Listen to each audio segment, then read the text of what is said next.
उसका असर केवल दिल्ली की शिक्षा व्यवस्था नहीं, मैं समझता हूँ कि भविष्य में हमारे देश की शिक्षा व्यवस्था पर भी बहुत गहरा असर पड़ने वाला है। आज हम लोगों ने दिल्ली की कैबिनेट में Delhi board of school education के गठन की अप्रूवल दे दी है। दिल्ली में अलग से अब एक Delhi board of school education बनाया जाएगा। ये कोई मामूली बोर्ड शिक्षा बोर्ड नहीं है। जैसे हर राज्य का अपना एक शिक्षा बोर्ड होता है, तो ऐसा नहीं है कि अब दिल्ली में हमारी सरकार है तो हमने तय किया कि हम भी एक अपना अलग शिक्षा बोर्ड बनाएंगे। ऐसा नहीं है। ये शिक्षा बोर्ड बनाने की ज़रूरत क्यों पड़ी और इस शिक्षा बोर्ड के ज़रिए हम क्या हासिल करना चाहते हैं? पूरा देश देख रहा है कि पिछले 6 साल के अंदर दिल्ली की शिक्षा व्यवस्था के अंदर क्रांतिकारी परिवर्तन हुए हैं। पिछले 6 साल में सबसे पहले हमने ये यात्रा शुरू की कि हमने दिल्ली के बजट का लगभग 25% हर वर्ष बजट का 25% पैसा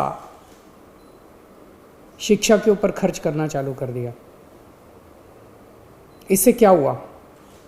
सरकारी स्कूलों की शानदार बिल्डिंग बनने लगी, स्कूलों के अंदर अच्छी लैब्स बनने लगी, स्कूलों के अंदर अच्छे कमरे बनने लगे, स्कूलों के अंदर अच्छे ऑडिटोरियम बनने लगे, स्कूलों में स्विमिंग पूल्स बनने लगे, स्कूलों की साफ़ सफाई की व्यवस्था अच्छी होने लगी, स्कूलों की सिक्योरिटी अच्छी होने लगी, स्कूलों के अंदर टॉयलेट्स अच्छे हुए, स्कूलों के क्लासरूम्स के अंदर अच्छे डेस्क आने लगे, अच्छे ब्लैक बोर्ड्स आने लगे। एक तरह से पूरा जो सरकारी स्कूलों का ढांचा था, जो कि हीन भावना से ग्रसित था,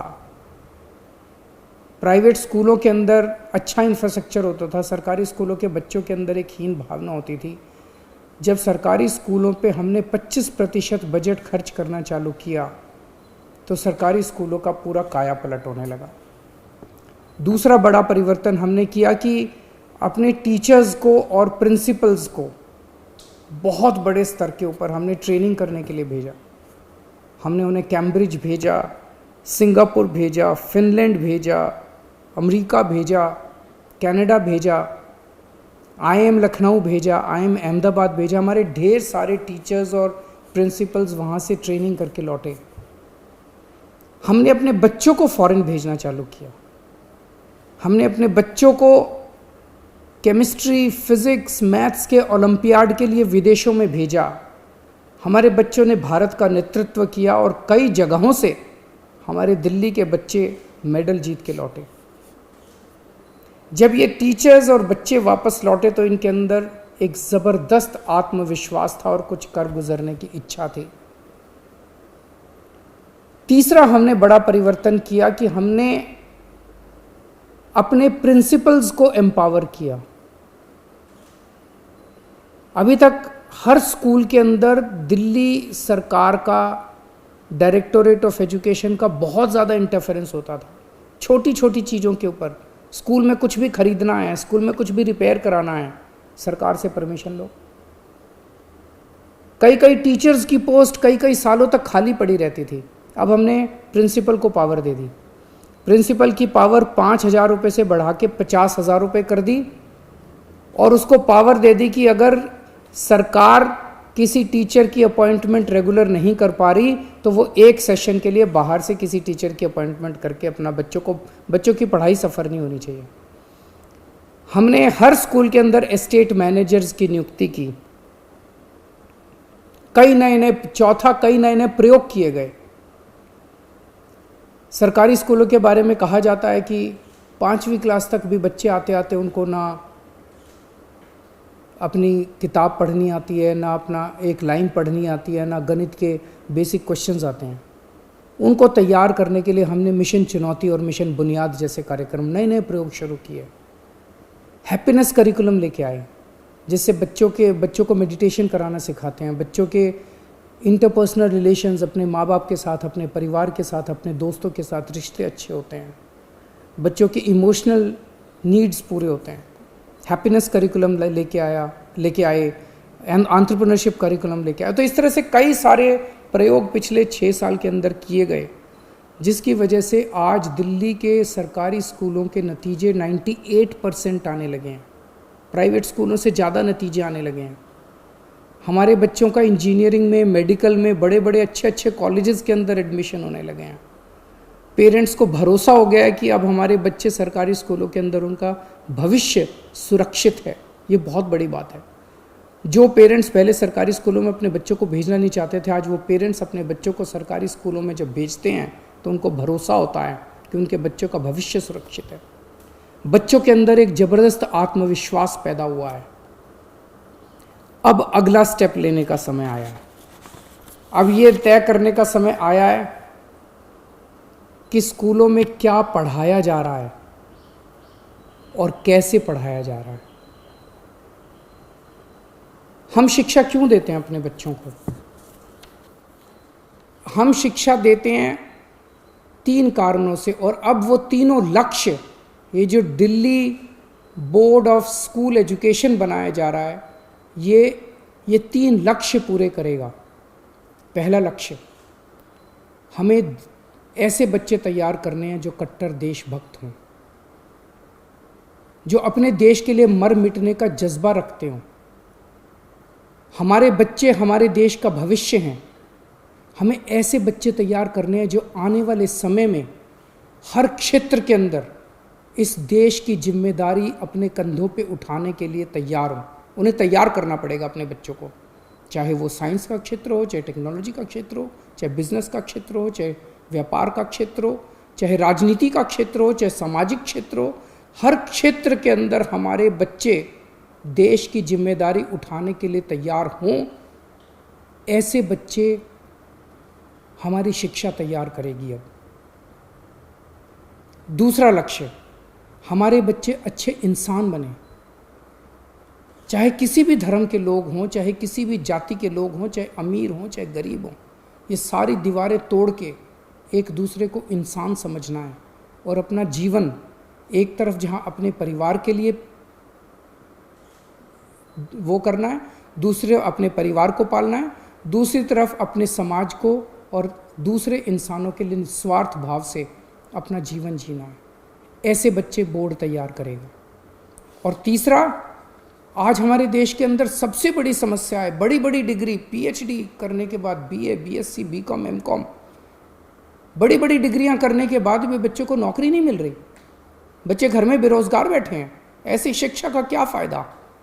अब ये बोर्ड ऐसी शिक्षा तैयार करेगा, ऐसी शिक्षा प्रणाली तैयार करेगा। हम क्या पढ़ाएंगे, कैसे पढ़ाएंगे, ये बोर्ड बच्चों को अपने पैरों पे खड़ा होने के लिए तैयार करेगा, ताकि जब शिक्षा करके वो निकले तो वो रोज़गार ढूंढने के लिए दर दर की उसे ठोकरें ना खानी पड़े। उसका रोज़गार उसके साथ तैयार होना चाहिए। ऐसी शिक्षा तैयार की जाएगी। इसलिए इस बोर्ड का गठन किया जा रहा है, ऐसी शिक्षा देने के लिए, ऐसा शिक्षा का कंटेंट तैयार करने के लिए, और प्रक्रिया ऐसी बनाई जाए। आज हमारा पूरा का पूरा शिक्षा तंत्र रटने पे जोर देता है। रटो और साल के अंत में 3 घंटे के पेपर के अंदर उलट के आ जाओ। ये बदलना पड़ेगा। अब रटने पे जोर नहीं होगा, अब समझने पे जोर होगा। एक बच्चे का असेसमेंट साल के अंत में 3 घंटे में नहीं लिया जाएगा, उसका असेसमेंट पूरा साल लगातार चलता रहेगा। उस बच्चे का असेसमेंट लगातार पूरा साल चलेगा। ये इंटरनेशनल स्तर का बोर्ड बनाया जा रहा है, जिसमें ढेर सारे इंटरनेशनल संस्थाओं से सहयोग लिया जाएगा। इंटरनेशनल प्रैक्टिसेस को स्टडी किया गया है और भी स्टडी किया जाएगा, और उन इंटरनेशनल प्रैक्टिसेस को हम दिल्ली में अपने स्कूलों में और अपने बोर्ड में लेके आएंगे। इसमें हाई एंड टेक्निक्स का इस्तेमाल किया जाएगा बच्चों को पढ़ाने के लिए और बच्चों की असेसमेंट करने के लिए। जैसे मैंने बताया कि रटने के ऊपर से ध्यान हटा के अब समझने के ऊपर और पर्सनैलिटी डेवलपमेंट, एक बच्चे को तैयार किया जाएगा। हमारा ये मानना है कि भगवान ने इंसान को बनाया है, हर इंसान के अंदर कुछ ना कुछ अच्छाई जरूर डाली है, कुछ ना कुछ उसके अंदर स्पेशलिटी। हर इंसान स्पेशल है। वो क्या स्पेशल है, ये शिक्षा प्रणाली की जिम्मेदारी होगी कि उस बच्चे की उस स्पेशलिटी को निकाल के उसकी किस चीज़ में रुचि है और उसे किस चीज़ की ज़रूरत है, उसका कैरियर किस चीज़ में होना चाहिए और उसे कौन सा कोर्स पढ़ना चाहिए। ये शिक्षा प्रणाली निकाल के उस बच्चे को वही सिखाया जाएगा जिसमें वो माहिर है, ना कि एक रट्टू तोता जो अभी बनते हैं वो बनाया जाएगा। दिल्ली में 1000 के करीब लगभग सरकारी स्कूल हैं, 1700 के करीब प्राइवेट स्कूल हैं। इनमें जितने बच्चे पढ़ते हैं मोस्टली सरकारी स्कूल तो सभी सीबीएसई के, सरकारी स्कूल सारे सीबीएसई के हैं और 1700 जो प्राइवेट स्कूल हैं ये भी मोस्टली सीबीएसई के हैं। इस वर्ष 21-22 एकेडमिक ईयर में 20 से 25 सरकारी स्कूलों को हम एक साथ सारे स्कूलों को इस बोर्ड में नहीं लेके आएंगे।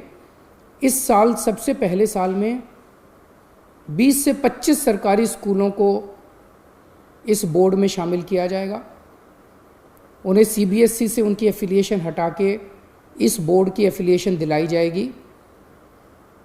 ये कौन से स्कूल होंगे इसका चयन हम वहाँ के प्रिंसिपल्स, टीचर्स, पेरेंट्स के साथ मिलके करेंगे और हमें उम्मीद है कि 4 से 5 साल के अंदर वॉलंटैरिली सारे सरकारी स्कूल और सारे प्राइवेट स्कूल जो हैं वो इस बोर्ड में शामिल हो जाएंगे। इसकी एक गवर्निंग बॉडी होगी जिसकी अध्यक्षता एजुकेशन मिनिस्टर करेंगे। इसकी एक एग्जीक्यूटिव बॉडी होगी डे टू डे काम के लिए जिसकी अध्यक्षता एक सीईओ करेंगे। गवर्निंग बॉडी में, एग्जीक्यूटिव बॉडी में एक्सपर्ट्स होंगे, ढेर सारे इंडस्ट्री के भी होंगे, एजुकेशन के भी होंगे, प्राइवेट के, सरकारी स्कूलों के प्रिंसिपल्स होंगे, ब्यूरोक्रेट्स होंगे। और आज इस निर्णय से मैं व्यक्तिगत तौर पे बहुत ज़्यादा खुश हूँ, उत्साहित हूँ। मुझे हमेशा ये लगता था, पहले राजनीति में आने के पहले हम लोग एनजीओ में काम किया करते थे, समाज सेवा का काम किया करते थे और हमें ये लगता था कि हमारी शिक्षा प्रणाली काफ़ी ज़्यादा दूषित है जिसकी वजह से देश की कई सारी समस्याएं, अगर शिक्षा को ठीक किया जाए तो देश की कई समस्याओं का समाधान निकल सकता है। पिछले 6 साल की हमारी यात्रा काफ़ी अच्छी रही और मैं समझता हूँ कि अब ये जो अगला चरण है जिसमें इस बोर्ड का गठन किया जा रहा है, इसके ज़रिए शिक्षा के क्षेत्र में मूलचूल परिवर्तन होगा और हमारे जो बच्चे शिक्षित होकर निकलेंगे वो एक तरफ देश की बागडोर संभालने के लिए तैयार होंगे और दूसरी तरफ अपने परिवार को का पालन पोषण करने के लिए भी तैयार होंगे, अच्छे इंसान बनेंगे। बहुत बहुत शुक्रिया।